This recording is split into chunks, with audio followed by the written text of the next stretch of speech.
안녕하세요, 장쌤입니다. 오늘은 그 양도소득세 부동산을 매매하실 때 실제 거래가액과 다르게 양도소득세를 신고를 하시면, 그러니까 예를 들어 거짓계약서를 작성을 하시면 어떤 불이익이 있는지 좀 설명드릴까 합니다. 여기 보시면 아시겠지만 이거 홈택스 첫 화면에서 이제 팝업창이 떠가지고 제가 이렇게 소개를 드리는 거거든요. 거짓계약서를 작성을 하면 양도소득세 비과세 감면을 배제한다 라고 되어 있습니다. 글씨가 작겠지만 제가 한번 읽어볼게요. 부동산 또는 분양권을 양도하고 거짓 계약서를 작성하면 양도자와 양수자 모두 양도소득세 비과세 감면 규정을 적용받을 수가 없습니다. 이 왼쪽은 뭐 중개사무소 개설 취소된다 뭐 이런 내용이니까 우리 관심 없고요. 이 부분에 대해서 좀 천천히 뜯어볼게요. 이거 소득세법 제91조인데요. 우선 첫 번째로 미등기 자산 양도. 등기되지 않은 양도 자산을 이렇게 양도했을 때는요, 감면을 배제시킵니다.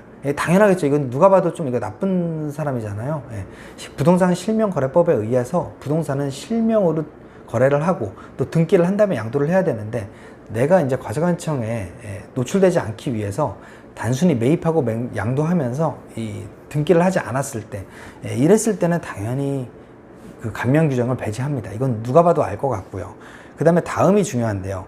자산을 매매하는 거래 당사자가 매매계약서의 거래가액을 실지 거래가액과 다르게 적용하는 경우는 양도소득세 비과세 또는 감면에 관한 규정을 적용할 때 비과세 또는 감면받았거나 받을 세액에서 다음 각 호의 구분에 따른 금액을 뺀다라는 내용입니다. 한마디로 그냥 부과하겠다는 거예요. 최대한도로.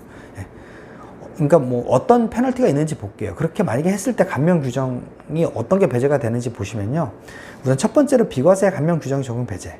뭐 예를 들어서 1세대 1주택 비과세 2년 거주했으면은 2년 보유 2년 거주했으면 비과세 받을 수 있잖아요. 아니면은 농지 같은 경우 8년 동안 작용을 하면요. 그것도 1억 한도 내에서 양도소득세 비과세 감면 규정을 적용받을 수 있거든요. 그런데 이제 그런 것들이 배제가 된다. 이게 첫 번째고요. 두 번째는 가산세가 붙습니다. 신고를 제대로 안 했으니까 과소신고 가산세를 붙을 수 있고요. 그 다음에 나중에 걸렸을 때 내니까 이건 어떻게 보면 이자가 붙겠죠. 그래서 납부 불성실 가산세가 부과가 되고요. 그 다음에 지방자치단체에서 이게 거짓계약서를 작성을 하면요, 과태료를 또 부과를 합니다. 이런 식으로 과태료가 얼마냐면 취득가액이 5%입니다. 5%. 이거 상당히 세요. 그렇기 때문에 이런 세 가지의 불이익이 있으니까 이 불이익에 대해서 좀 설명을 드려볼게요. 가장 흔한 실수가 뭐냐면요, 양수자가 양도자의 양도세를 부담하는 경우 세금 대납부는 양도가액에 포함되는 거거든요. 예를 들어서 내가 10억짜리 아파트를 팔아요. 근데 세금이 너무 많이 나올 것 같으니까 양수자, 내가 이거 너한테 10억에 팔 테니까 그 대신 네가 양도세 좀 부담해 라고 했으면은, 예를 들어서 그 양도세가 3억이라고 할게요. 그러면 그 3억도 양도가액에 포함되어야 됩니다. 이건 법에 대놓고 나와 있어요. 이건 뭐 그냥 막 판례가 아니라요, 이건 법이에요.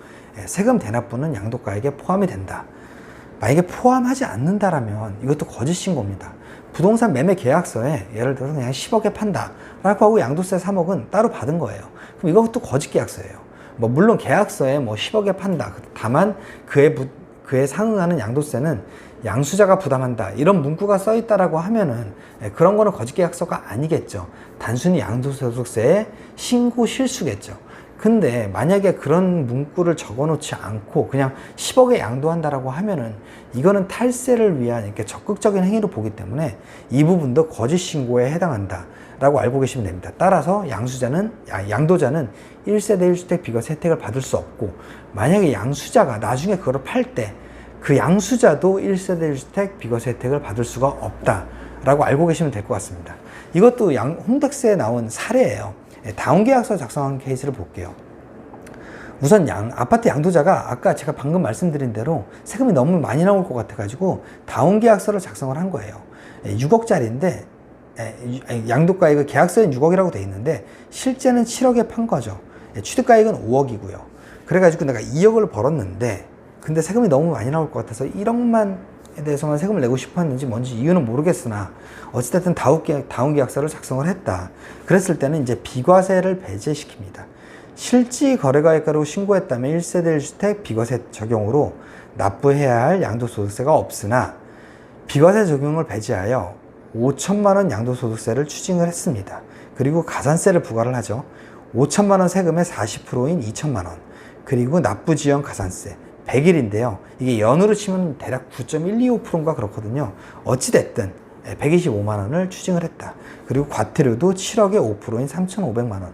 한마디로 내가 원래 100원도 내지 않았을 텐데 내가 거의 1억 넘게 세금 같은 거를 내는 거예요. 근데 이 사람 되게 웃기죠. 왜 어차피 1세대 1주택 비과세인데 왜 다운계약서를 써줬을까? 아마 제 추측이건데 이 아파트 양수자가 취득자금이 소명이 안 됐을 가능성이 큽니다. 분명히 어떻게 탈세를 한 방법으로 그런 돈으로 아마 이 아파트를 취득한 걸 텐데 취득자금 소명을 해야 되는데 본인 돈이 부족한 거예요. 7억까지 소명이 안 되는 거죠. 그래서 한 6억으로 해주면 안 되겠냐 라고 해서 다운계약서를 쓰지 않았을까라고 제가 그냥 거꾸로 역추적을 해볼 수 있을 것 같아요. 이 사례에서는. 그리고 두 번째 사례인데요. 업계약서 작성입니다. 아까 제가 말씀드린 대로 8년 자격 농지는 양도차익 1억에 대해서 비과세 혜택을 볼 수 있거든요. 여기서 보시면 8년 자격 감면 요건을 충족한 농지 소유자가 취득가액 2억이죠. 2억짜리 땅을 3억에 팔았는데요. 4억에 업계약서를 작성한 거예요. 왜 그러면 이 양수자가 나중에 팔 때 세금을 많이 내잖아요. 그렇기 때문에 4억에 산 거로 하면은 아무래도 나중에 양도세를 적게 낼 거 아니에요. 그렇기 때문에 양도세를 써달라고 했을 수도 있고요. 그러니까 4억으로 써달라고 했을 수도 있고요. 아니면은 이 양수자가 3억짜리 이 토지를 샀는데 그 대출이 많이 안 나오다 보니까 그냥 계약서는 4억으로 써주면 안 돼? 그럼 내가 더 대출이 많이 나오는데 그럼 뭐 양수자가 알았어 이렇게 해서 써줬을 수도 있고요. 어쨌든 이런 식으로 업계약서가 작성이 됐는데 그랬을 때는 감면 적용을 부인을 합니다.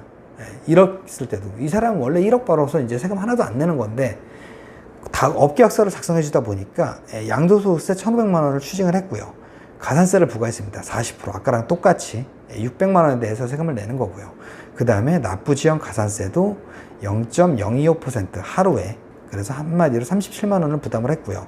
그 다음에 과태료도 있겠죠. 3억의 5%인 1,500만 원. 그래서 이분도 어떻게 보면 1,500만 원, 600만 원, 37만 원, 1,500만 원 하면은 3천만 원 후반대 그런 3천만 원 후반대의 세금을 내지도 않아도 되는 세금을 납부를 한 케이스다 라고 이렇게 설명을 드려봅니다. 어찌됐든 요즘 세율이 되게 높다 보니까 다운계약서를 쓰고자 하는 동기가 되게 큽니다. 하지만 이렇게 혜택이 많이 다 사라지고 이게 과태료까지 내게 돼요. 그렇기 때문에 다운계약서는 웬만하면 쓰지 마시기를 추천드립니다. 그리고 나중에 사시는 분도 마찬가지예요. 내가 이게 만약 걸리게 되면은 나중에 이 부동산을 팔 때 혜택을 볼 수 있는데 그런 혜택들이 전부 다 배제가 되거든요. 그렇기 때문에 사는 사람도 굳이 다운계약서나 업계약서를 양도자한테 요구하지 않으시기를 바랍니다. 오늘 내용 좋으셨다면 구독과 좋아요, 알림 설정 꼭 부탁드리고요. 다음 시간에 더 좋은 내용으로 찾아뵙도록 하겠습니다. 끝까지 들어주셔서 감사합니다.